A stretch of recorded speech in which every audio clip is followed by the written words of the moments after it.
നടൻ ജയറാം നമുക്കൊപ്പമുണ്ട്. ജയറാം കേൾക്കുന്നുണ്ടോ? ശ്രീ ജയറാം കേൾക്കാൻ സാധിക്കുന്നുണ്ടോ? ജയറാം, ഈ ചെന്നൈയിലും ശബരിമലയുടെ പേരിൽ ഒരു പ്രദർശനം നടത്തി എന്നുള്ള വാർത്ത നമുക്ക് നേരത്തെ തന്നെ ലഭിച്ചിരുന്നതാണ്. സ്വർണ്ണപ്പാളികൾ താങ്കളുടെ വീട്ടിലേക്ക് എത്തിയത് എങ്ങനെയാണ്? 2019 തുടക്കത്തിലാണെന്നാണ് എന്റെ വിശ്വാസം. ഈ ഉണ്ണികൃഷ്ണൻ പോറ്റി എന്നെ വിളിക്കുന്നു. ശബരിമലയിലേക്ക് പോകുന്നതിന് മുമ്പ് ദ്വാരപാലക ശില്പവും നടയും എല്ലാം റെഡിയാക്കി മദ്രാസിൽ ഒരു ഫാക്ടറിയിൽ അത് പുറത്തിറങ്ങുന്നതിന് മുമ്പ് പൂജ ചെയ്യുന്നുണ്ട്. ശബരിമലയിലേക്ക് പോകുന്ന ഇത്രയും പുണ്യമായിട്ടൊരു സംഗതി, ഇത്രയും വർഷമായിട്ട് ശബരിമലയിലേക്ക് പോകുന്ന ആളല്ലേ, പങ്കെടുത്താൽ വലിയ സന്തോഷം എന്ന് പറഞ്ഞു. ഞാൻ പറഞ്ഞു തീർച്ചയായിട്ടും എന്നെ വിളിക്കണം എന്ന് പറഞ്ഞ് നേരെ ചെല്ലുന്നു. വീരമണി രാജ്യം ഉണ്ടായിരുന്നു, കുറച്ച് ഭക്തരും ഉണ്ടായിരുന്നു. എല്ലാരും കൂടി ശരണം വിളിച്ച് പാട്ടൊക്കെ പാടി അതിനെ പൂജയൊക്കെ ചെയ്തു. ഇപ്പൊ ആ ടി വിയിൽ കാണിക്കുന്നത് എന്റെ വീട്ടിലല്ല, അത് ആ ഫാക്ടറിയുടെ ഫ്രണ്ടിലെ റൂമിലാണ്. ഒരു അയ്യപ്പ വിഗ്രഹമൊക്കെ വെച്ച് അതിനെ പൂജയൊക്കെ ചെയ്തു കഴിഞ്ഞപ്പോ എന്റെ ഒരു അത്യാർത്ഥി കാരണം ഞാൻ അദ്ദേഹത്തോടും ഇത് ചെയ്ത അവരുണ്ട് ജസ്വൻ ഭണ്ഡാരി എന്ന് പറഞ്ഞിട്ട്, അപ്പൊ അവരാണത് സർട്ടിഫൈ ചെയ്ത് ശബരിമലയിലേക്ക് കൊടുത്തയക്കുന്നത്. അപ്പൊ അവരോട് ഞാൻ റിക്വസ്റ്റ് ആയിട്ട് ചോദിച്ചു, പോകുന്ന വഴിക്കാണ് എന്റെ വീട്, ഒരു സെക്കൻഡ് അവിടെ നിർത്തി എന്റെ പൂജാമുറിയുടെ മുമ്പിൽ നിന്ന് കാണിച്ചിട്ട് കൊണ്ടുപോകാൻ പറ്റുമോ എന്ന് ചോദിച്ചു. അവരൊന്ന് ആലോചിച്ചിട്ട് പിന്നെന്താ തീർച്ചയായിട്ടും പറഞ്ഞു. ഉണ്ണികൃഷ്ണൻ പോറ്റിയും അവർ കൂടെ ഉള്ളവരും പറഞ്ഞു കുഴപ്പമില്ല, കൊണ്ടുപോകാം. ഞാൻ പറഞ്ഞു എനിക്ക് ഇത്തിരി സമയം തരണം എന്ന് പറഞ്ഞ് ഞാൻ നേരെ വീട്ടിലേക്ക് ഓടി. വൈഫിന്റെ അടുത്ത് പറഞ്ഞ് കുറെ പൂജാരിമാരെയൊക്കെ വരുത്തിച്ചു. അത് കഴിഞ്ഞ് ഈ അയ്യപ്പ ഇതുമായിട്ട് ബന്ധമുള്ള കുറച്ച് ശബരിമലയിലുള്ള ഏറ്റവും ശബരിമലയ്ക്ക് പോകുന്ന ആൾക്കാരെയൊക്കെ വിളിച്ചു, വീടിനടുത്തുള്ള ആളുകളെ മുഴുവൻ വിളിച്ചു. അങ്ങനെ ഇത് പോകുന്ന വഴി നമ്മുടെ വീടിന്റെ അവിടെ എത്തി. അത്ര ആചാരാനുഷ്ഠാനം കൂടി കൊണ്ട് പൂജാമുറിയുടെ അവിടെ വെച്ചു. ഒരു 10 മിനിറ്റ് ഒരു പൂജയൊക്കെ രുദ്രമൊക്കെ തിരിച്ചു അവര് പൂജാരിമാര്. ഉണ്ണികൃഷ്ണൻ പോറ്റി ഒരു പൂജയൊക്കെ ചെയ്തു. അത് കഴിഞ്ഞ് അങ്ങനെ നേരെ കൊണ്ടുപോയി ശബരിമല. അതായത് പൂജ പറഞ്ഞോളൂ തുടർന്നു. പൂജ നടന്നു എന്റെ വീട്ടിൽ നടന്നു. അപ്പൊ ഒരു അയ്യപ്പ ഭക്തന് കിട്ടുന്ന ഏറ്റവും വലിയൊരു ഇതല്ലേ, ഒന്ന് ആലോചിച്ച് നോക്കുക. ഒരു ശബരിമലയ്ക്ക് പോകുന്ന ഒരു ചെറിയ സംഗതി ആണെങ്കിൽ പോലും അത് നമ്മളുടെ വീട് വഴി പോവാന്ന് പറഞ്ഞാൽ അതൊരു മഹാഭാഗ്യമായിട്ട് ഞാൻ കരുതി. അന്ന് അങ്ങനെ ചെയ്തു. അത് പിൽക്കാലത്ത് ഇങ്ങനെയൊക്കെ അപ്പോന്ന് നമുക്ക് അറിയില്ലല്ലോ. അതായത് ദൃശ്യങ്ങളിൽ കാണുന്ന പൂജ നടന്നത് ഫാക്ടറിയിലാണ്, പക്ഷെ അങ്ങയുടെ അഭ്യർത്ഥന മാനിച്ച് ഈ സ്വർണ്ണപ്പാളി താങ്കളുടെ വീട്ടിലും എത്തിച്ചിരുന്നു, അവിടെയും പൂജ നടന്നിരുന്നു. സ്വർണ്ണപ്പാളിയല്ല അത്, ആ രണ്ട് സൈഡിലുള്ള കട്ടള പോലത്തെ ഇത്, പിന്നെ ഈ ദ്വാരപാലക ശില്പത്തിന്റെ ആ കവറിങ്, ഇതെല്ലാം നീറ്റായിട്ട് അതൊക്കെ പ്ലാസ്റ്റിക് കവറിൽ അവർ പാക്ക് ചെയ്താണ്. അതെ, നീറ്റായിട്ട് നമുക്ക് ട്രാൻസ്പെറന്റ് ആയിട്ട് കാണാം അതിനകത്ത് എന്ന് മാത്രം. അതായത് നമുക്കറിയാം താങ്കൾക്ക് എങ്ങനെയാണ് ക്ഷേത്രങ്ങളും ആചാരങ്ങളും വിശ്വാസങ്ങളും ഒക്കെ എങ്ങനെയാണ് താങ്കളുടെ ജീവിതത്തോട് ചേർന്ന് ഇരിക്കുന്നത് എന്നും താങ്കൾ എത്രത്തോളം അതൊക്കെ മാനിക്കുന്നുണ്ട് എന്നും നമുക്കറിയാവുന്ന കാര്യം തന്നെയാണ്. എങ്കിലും താങ്കൾക്ക് ഇപ്പോൾ ഈ വാർത്തകളൊക്കെ വരുമ്പോൾ തോന്നുന്നുണ്ട് ഈ ഉണ്ണികൃഷ്ണൻ പോറ്റി എന്ന് പറയുന്ന വ്യക്തി ഇത് മുതലെടുക്കുകയായിരുന്നു എന്ന് തോന്നുന്നുണ്ടോ? അല്ല, ഉണ്ണികൃഷ്ണൻ പോറ്റി അതിന് എന്റെ കയ്യിൽ നിന്ന് പൈസ മേടിക്കാനോ ഒന്നും ഉണ്ടായിട്ടില്ല.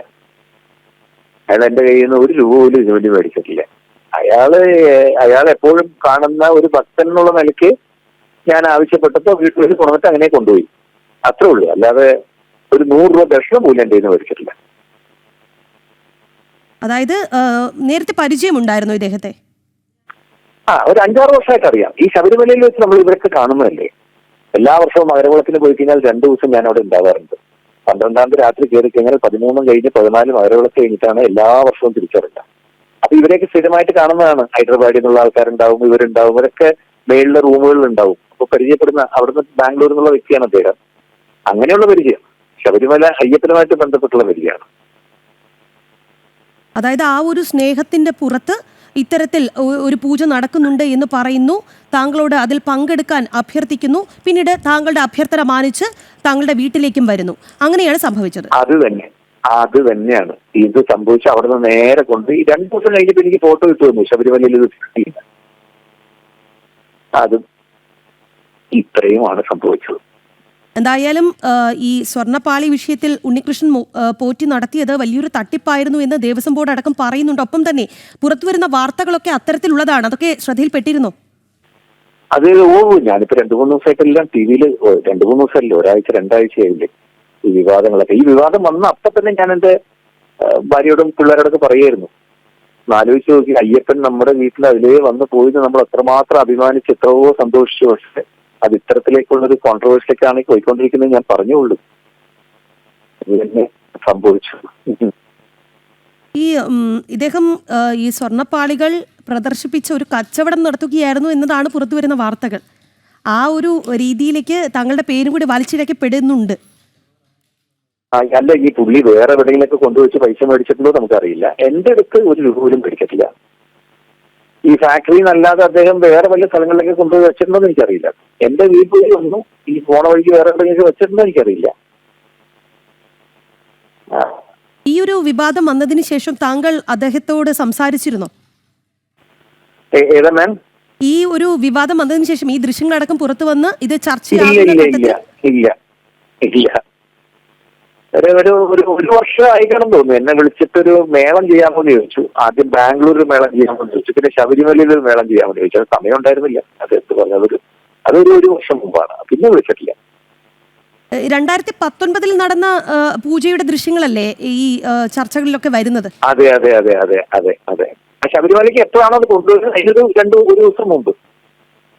ശരി, അപ്പോൾ താങ്കളുടെ വീട്ടിൽ ചെറിയ രീതിയിൽ പൂജ നടന്നിരുന്നു, പിന്നീട് ആ ഫാക്ടറിയിൽ നടന്നിരുന്നു. പിന്നീട് എന്താണ് സംഭവിച്ചതെന്ന് അറിയില്ല. ഇല്ല. നന്ദി ശ്രീ ജയറാം. ഈ അവസരത്തിൽ ജനം ടിവിയോട് പ്രതികരിച്ചിരുന്നത് നടൻ ജയറാമാണ്.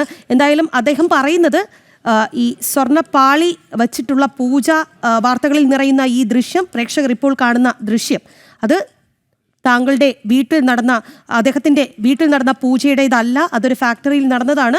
അദ്ദേഹം ഈ ഉണ്ണികൃഷ്ണൻ പോറ്റിയോട് ആവശ്യപ്പെട്ടതനുസരിച്ച് പിന്നീട് ഈ സ്വർണ്ണപ്പാളി അദ്ദേഹത്തിൻ്റെ വീട്ടിലേക്ക് എത്തിച്ചതാണ് എന്നാണ്. അദ്ദേഹം 1 രൂപ പോലും കൊടുത്തിരുന്നില്ല, ദക്ഷിണ പോലും നൽകിയില്ല എന്നാണ് നടൻ ജയറാം ജനം ടിവിയോട് പ്രതികരിക്കുന്നത്.